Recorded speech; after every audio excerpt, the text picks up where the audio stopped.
Harka fuune akkam jirtu hordoftoota chaanaalii keenya ani aannaneedha. Baga nagaan dhuftanii.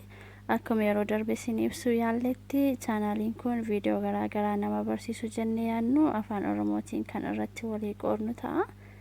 Hojiin keenya inni jalqaba itti fayyadamisa kompiitaraa irratti kan xiyyeeffatedha. Innis kutaa kutaan kan hiramee fi kutaa jalqabaa keessatti seensa kan ilaalle yeroo ta'u, kutaalee itti aananitti immoo itti fayyadamisa piroogiraamii garaagaraa ilaalla. Kompiitarri mi'a elektirooniksii ta'ee daataa fudhachuun gara ergaa barbaachisutti jijjiiruuf yookiin kuusuuf nu fayyadudha. Kompiitarri haala kamiin hojjeta isa jedhu yeroo ilaallu, inpuutiitti kennine tokko pirooses gochuun aawutpuutii nuuf kenna. Inpuutii isin akka mi'a dheedhiitti fudhachuu dandeessu. Mi'a dheedhii pirooses hin taane jechuudha. Innis daataa kan inni kuusu bifa baayinariitiinidha. Bifa 0 fi 1 haala gaditti argitan kanaani jechuudha kan kompiitarri hojjetu. Innis boca garaagaraa qaba. Hangaan guddaas xiqqaas ta'uu danda'a. Warri asii gadi argitan kun gosa kompiitaraati jechuudha. Kun laaptooppiidha. Kun deeskitooppiidha. Kun ismaartifoon yookiin bilbila nuti qabannudha. Kun taableetiidha. Warri argitan kun hundi gosa kompiitaraati jechuudha. Application area of computer yeroo ilaallu yookiin iddoo itti fayyadaminsa isaa yoo ilaaluu barbaanne, jireenya keenya guyyaa guyyaa keessatti iddoo nuti kompiitara hin fayyadamin hin jiru jechuun danda'ama. Fakkeenyaaf baankii keessatti, saayinsii keessatti, barnoota keessatti, arkiteekcharii keessatti, injiinaringii, fayyaa, biizinesii yookiin daldala keessatti, mana maxxansaa, bashannanaaf yookiin muuvii garaagaraa itti ilaaluuf kompiitarri gahee guddaa qaba jechuudha. Garbiraan kompiitarri kamiyyuu qaama lamarraa kan ijaaramedha.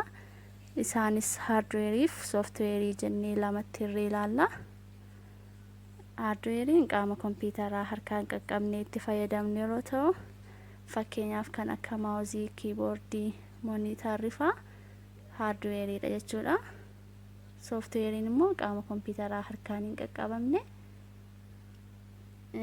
tuuta ajajaa kompiitara keenyatti haala kamiin hojii isaa akka hojjetu itti himudha jechuudha sooftiweerii kan jennu.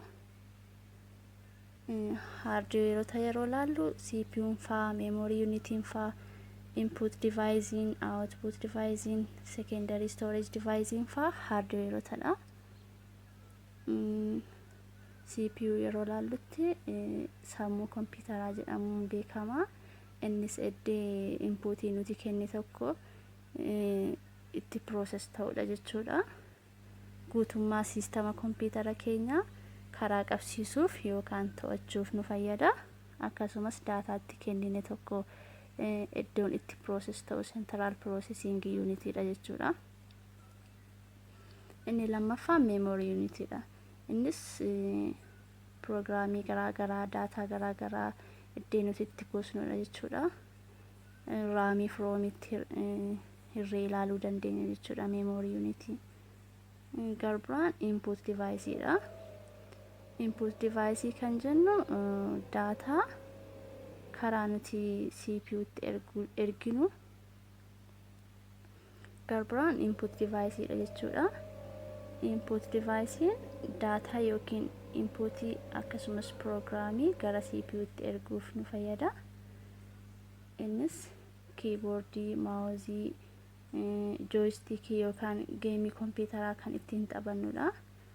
Jooyistikiin garbiraan maayikiraafoonii, weebkaam yookiin kaameraan kompiitaroota input deviceidha jechuudha. Iskaaneriinis input deviceidha. Fakkeenyi iskaanerii suppermaarketii garaagaraa keessatti koodii mi'ootaa kan ittiin dubbisuuf itti fayyadaman gosa iskaaneriiti. Kiiboordiin jennu kana maawuziidha. Kun kaameraa yookiin dijitaal kaameraadha. Garbiraa kan nuti ilaallu output device isa jedhudha. output device gaaffii nuti kompiitara keenya gaafanne tokko karaa inni ittiin nuuf ba'u yookaan nuuf deebi'udha. Monitaraa ta'uu danda'a, audio speakeriin, printariin faa output device dha jechuudha. Fakkeenyaaf monitaraan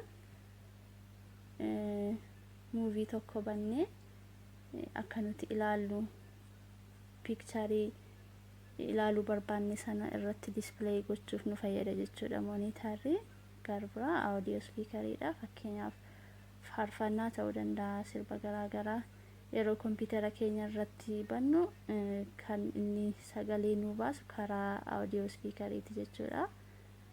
Printaris dokumentii garaa garaa hojjenne tokko print out yookiin print godhee kan nu baasuuf nu fayyadu printeradha jechuudha.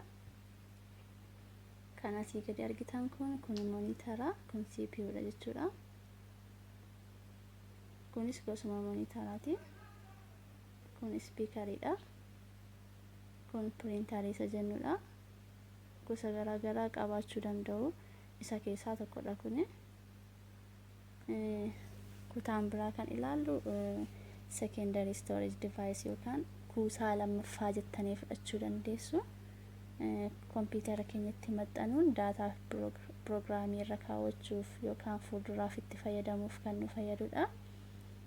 Fakkeenyaaf floppy diskii, hard diskii, CD-ROM faa kan jennu kuusaa lammaffaa yookiin secondary storage device dha jechuudha. Softweeriin tuuta ajajaa kompiitara keenyatti akkamitti daataa keenya foormii barbaannetti akka process goonuu itti nuuf himudha. Innis gosa lamatu jira, system softweerii fi application softweeriidha. System softweeriin piroogiraamii kompiitara keenya keessatti argamu hundaa to'ata jechuudha. Garbiraa faayidaan isaa application softweeriin keenya hardweerii keenya faana akka wal simatee hojii isaa hojjetu kan gargaarsa godhu system softweerii kanadha jechuudha. Fakkeenyaaf Microsoft Windows gosa system softweeriiti. Inni lammaffaa application softweeriidha. Innis piroogiraamii kompiitaraa hojii murtaa'e tokko hojjechuuf uumame jechuudha. Fakkeenya isaa yoo ilaalle Microsoft Wordiin, Excelin, PowerPointiin, graphic softweeriin, database softweeriin gosa application softweeriiti jechuudha. Kan asii gaditti argitan kun hundi gosa application softweeriiti. Kun PowerPoint isa jennudha. Kun Microsoft Wordidha. Kun Excelidha. Kun immoo Operaadha kan internetiitti galuuf. Kun immoo Mozillaadha. Kun Chromeidha. Warra kana fayyadamneeti jechuudha. Online kompiitara irraati kan internetii fayyadamnu. Egaa tutorialii koo har'aa kanuma irratti xumura. Waan hordoftaniif guddaa galatooma. Subscribe, like, comment, share godhaa. Galatooma.